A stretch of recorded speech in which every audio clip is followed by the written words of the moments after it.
घट घट में रमण कर रहे योग मसीहा परम पूज्य स्वामी जी महाराज के कमलों चरणों में कोट कोट प्रणाम। अपने संगत रूपी बगिया के रखवाले सद्गुरु महाराज जी को कोट कोट नमन प्रणाम। दूर दूर से इस कार्यक्रम में पधारे हुए मालिक के प्यारे दुलारे सभी प्रेमी भाई बहनों को सादर साप्रेम जय गुरुदेव। एक बार पुनः जहाँ तक ये माइक की आवाज जा रही है, तेजगढ़ मदरहना के सभी प्रेमियों से हाथ जोड़ करके हम प्रार्थना कर रहे हैं। प्रेमियों, आज सब थोड़ा सा समय जरूर निकालें। देखेंगे संतों महात्माओं फकीरों का जो पैगाम होता है, संदेश होता है, इसको सुनने से बहुत बड़ा लाभ मिलता है। सत्य का संदेश वास्तव में सत्संग में ही मिला करता है। जिस वाणी को, जिस आवाज को, जिस सत्य को, जिस वाक्य को सुनने से हमारा मन, हमारी बुद्धि, हमारा चित्त मालिक के चरण की तरफ हो जाए, भजन भक्ति में की तरफ ये मुड़ जाए, ऐसे वाणी ऐसे संदेश को सत्संग कहा जाता है। ये मानव जीवन का पाना कोई साधारण बात नहीं है प्रेमियों। 58 अंडज और पिंडज जो 4 खानियां बताई गई, जिसमें 84 लाख शरीरों के बारे में बताया गया है।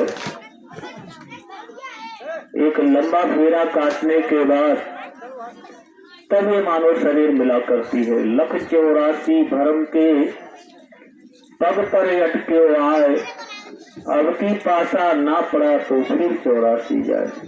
पासा का मतलब होता है किसी ऐसे जानकार का साथ कर लो, संग कर लो कि सत्य का ज्ञान उसके द्वारा प्राप्त हो जाए, और वह पूंजी जिसके द्वारा परमार्थी धन कमाया जाता है, जिसको नामदान कहा है हमारे संतों ने, उन्हें उनसे प्राप्त करके कमाई कर लो। मानव शरीर का पाना एक बहुत ही, समझ लो, रेयर कॉम्बिनेशन है। अति दुर्लभ संयोग इसको कहते हैं। बड़े भाग से ये नवदेही मिला करती है, और बड़े भाग से सत्संग भी मिलता है। बड़े भाग पाई सत्संगा। श्रीमद् भागवत के 2वें स्कंध में लिखा है महात्मा व्यास जी ने, भाग्योदयेन बहुजन्मं समर्जितेन सत्संगमं क्या लभते पुरुषो यदा वै। भाग्योदयेन बहुजन्मं, एक जन्म नहीं, 28 कलयुगे 28वां कलयुग चल रहा है, कलिकाल चल रहा है। हर एक युग का समय बड़ा लंबा हुआ करता है। यही जो वर्तमान समय में प्रेजेंट टाइम में कलयुग चल रहा है, भागवत के अंदर 4,32,000 वर्ष इसकी आयु को लिखा गया है। हर एक युग के 4 चरण होते हैं। 4 का भाग देने पर 1,08,000 वर्ष एक चरण बनता है। अभी तो पहला चरण चल रहा, वो भी लगभग 5,500 वर्ष हुए। और देख लो इसके अंदर कितने दिन रहना है। कहने का मतलब ये है कि एक ही चरण में पता नहीं कितने लाखों बार जो है इस जीव का जन्म और मरण होगा, और दोनों स्थिति में आते और जाते समय बहुत कष्ट सहना पड़ता है। जन्मत मरत दुसह दुख हुई। तो इस जन्म मरण दैविक भौतिक इन कष्टों से निकलने का एकमात्र साधन ये मानव शरीर है। लेकिन जब यह जीव जग जाए, जगता कहाँ है? सत्संग में आने पर। ये जीव तो मोह निशा में सो रहा है, और मोह माने अज्ञानता होती है। अज्ञानता से, मोह से भ्रम की उत्पत्ति होती है। लेकिन जब इसका विवेक जग जाएगा तब ये जग जाएगा। और विवेक कहाँ जगता है? संतों ने उपाय बताया, इन सत्संग विवेक ना होई।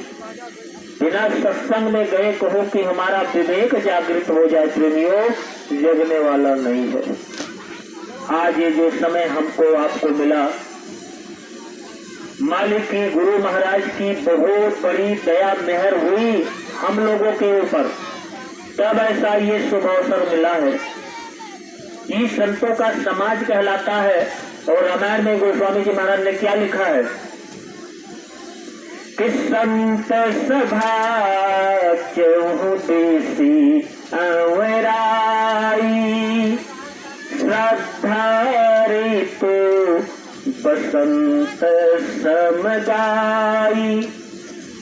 संत सभा चहुदेसी अवराई, दसों दिशाओं से, चारों तरफ से प्रेमियों, यहाँ आनंद की बरसात होती है। यहाँ बैठ करके आप जब सुनेंगे तो आपके अंदर ऐसी फीलिंग होगी, ऐसा आप अनुभव करेंगे कि ऐसा सुख तो इस संसार में कहीं है ही नहीं। हमारे संतों ने ऐसे समय की बहुत बड़ी सराहना की है। फिर रामायण में लिखा है धन्य घड़ी सोई, सोई माने वही समय, वही घड़ी। धन्य घड़ी सोई जब सत्संगा, ओ धन्य जन्म तुझी भगति अभंगा। धन्य घड़ी सोई जब सत्संगा, जिस समय सत्संग की बाणी सुनने को मिले, वह समय सबसे सच्चा और अच्छा समय बताया है हमारे संतों ने। तो आज वो शुभ घड़ी लग ही गई है। हमारे भजन की किताबों में भी ये भजन आई है। कितनी सराहना इसकी की गई है ऐसे समय की। इसको जो यहाँ आएगा, सुनेगा, समझेगा, बैठेगा, वही समझ पाएगा। प्रेमी, कितना आनंद आता है यहाँ पर आने पर। प्रार्थना इशारा क्या कर रही है? आनंद ही आनंद बरस रहा, बलिहारी ऐसे सतगुरु की। आनंद ही आनंद बरस रहा, बलिहारी ऐसे सतगुरु की। बलिहारी ऐसे सतगुरु की। बलिहारी ऐसे सतगुरु की। बलिहारी ऐसे सतगुरु की।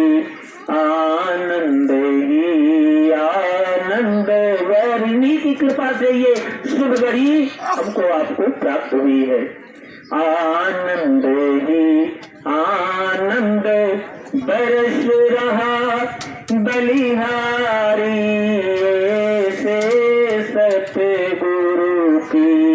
धनी भाग हमारे आज हुए, यानी बड़े भाग, पायु सत्संगा, जो बड़े भाग्यशाली लोग होते हैं उन्हों को जो है ये लाभ मिलता है कि धनी भाग हमारे आज हुए, शुभ दर्शन ऐसे सतगुरु की।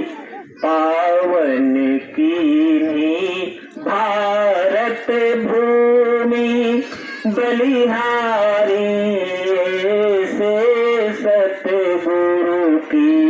पावन कीन्ही भारत भूमि, बलिहारी ऐसे सतगुरु की। आनंद ही आनंद बरस रहा, बलिहारी ऐसे सतगुरु की। क्या रूप अनुपम पायो है, क्या रूप अनुपम पायो है। सोहे जिमिता चंदा, सूरत मूरत मोहनकारी, बलिहारी ऐसे सतगुरु की, सूरत मूरत मोहनकारी, बलिहारी ऐसे सतगुरु की, आनंद ही आनंद बरस रहा, बलिहारी ऐसे सतगुरु की, क्या ध्यान छटा जिनेंद्र घटा, बरसत बाणी अमृत धारा, ओ मधुरी मधुरी अजब धुनी, बलिहारी से सतगुरु की, ओ मधुरी मधुरी अजब धुनी, बलिहारी से सतगुरु की, आनंद ही आनंद बरस रहा, बलिहारी ऐसे सतगुरु की, गुरु ज्ञान रूपी जल बरसा कर, गुरु ज्ञान सत्य ज्ञान मिलता है सत्संग में, और मालिक की ही दया कृपा से यह हमको आपको मिलता है कि गुरु ज्ञान रूपी जल बरसा कर, गुरु धर्म बगीचा लगा दिया, गुरु नाम रूपी जल बरसा कर, गुरु प्रेम बगीचा लगा दिया, खिल रही है कैसी फुलवारी, ये फुलवारी गुरु महाराज की लगाई है, ये फुलवारी किसकी लगाई है? गुरु महाराज की। ठंडी हो, गर्मी हो, जाड़ा हो, बरसात हो, पर प्रेमियों के कान में आवाज पड़ गई भाई फला जगह सत्संग होगा, सारे दुनियावी काम पर ब्रेक लगा करके चले आते हैं। लेकिन गांव की प्रेमी कितना भी बुलाया जाए, मालूम पड़ता है आवाज ही नहीं सुन रहे हैं, सुन करके भी अनसुनी कर देते हैं कि खिल रही है कैसी फुलवारी, बलिहारी ऐसे सतगुरु की। इस दुनिया के अंदर प्रेमियों, गुरु ही एक ऐसे पावर होते हैं जो सोई हुई जीवात्माओं को जगा करके सत्य का ज्ञान करा करके और सत्य के पथ पर चला करके और उस जीव को जो बहुत दिनों से काल माया के देश में जन्म मरण दैहिक दैविक भौतिक इन पांचों कष्टों से परेशान है, छुटकारा दिलवा देते हैं। ये काल और माया का देश है, यहाँ सुख नाम की कोई चीज है ही नहीं, बल्कि उल्टा होता है। जिस चीज में आप सबसे ज्यादा सुख का अनुभव कर रहे हैं, वही चीज अगर आपसे छीन ली जाए तो सबसे बड़ा दुख का वही कारण भी बनता है।